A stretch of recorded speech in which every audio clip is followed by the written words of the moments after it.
જય મા વરદાયની. મારું નામ રાધેશ્યામ રૂપાલ પલ્લી.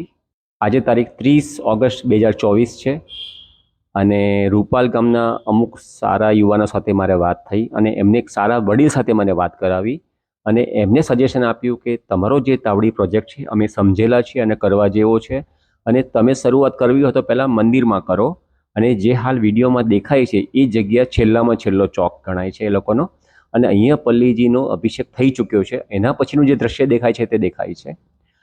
અમારો તાવડી પ્રોજેક્ટ એટલે કે જેમ આપણે રોટલી ભાખરી બનાવવાની તાવડી હોય એવો તાવડીનો આકાર આપવો, એમાં પલ્લીજીને ઊભા રાખવા અને પછી જેમ અભિષેક કરીએ છીએ એમ કરવું.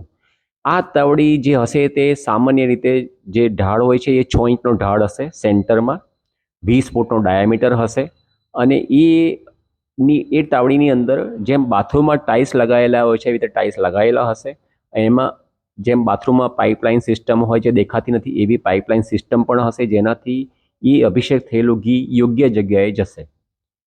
પ્લાન નંબર 2 છે જે અહીંયા 5 દિવસ માટે પલ્લીજી અહીંયા ઊભા રહેતા હોય છે પૂનમ સુધી અને ત્યાં અભિષેક થતો હોય છે. પલ્લીજીની એક્ઝેક્ટ નીચે એક ભાઈ તમને દેખાતા હશે, જે ભાઈ જે ઘી ભેગું કરી રહ્યા છે. એને એટલા માટે બેસવું પડે છે કે ઢાળ બરાબર નથી, જેથી એ ઘી એ ચોકડીમાં પડતું નથી, ફેલાઈ જાય છે.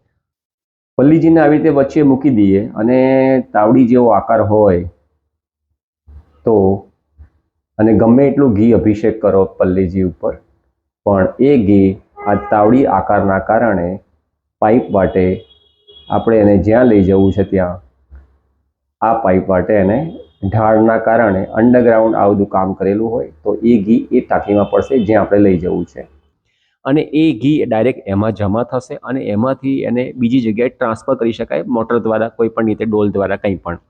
તો આ 2 પ્રોજેક્ટ એવા છે કે જે આપણે બનાવી શકાય તાત્કાલિક ધોરણે અને એ સક્સેસફુલ લાગે તો આપણે ગામમાં બીજા 5 ચોક બનાવીએ આ વર્ષે એવી શક્યતા મુકાય. તો આ બાબતમાં હું કાલે કલેક્ટર શ્રી નીતિનભાઈ સોમાભાઈ પટેલ સાથે ચર્ચા કરીશ.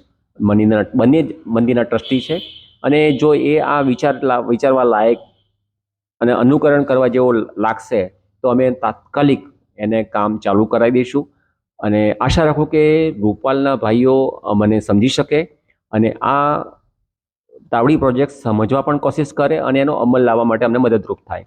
અમારે ગામ પાસેથી 1 રૂપિયો પણ જોઈતો નથી.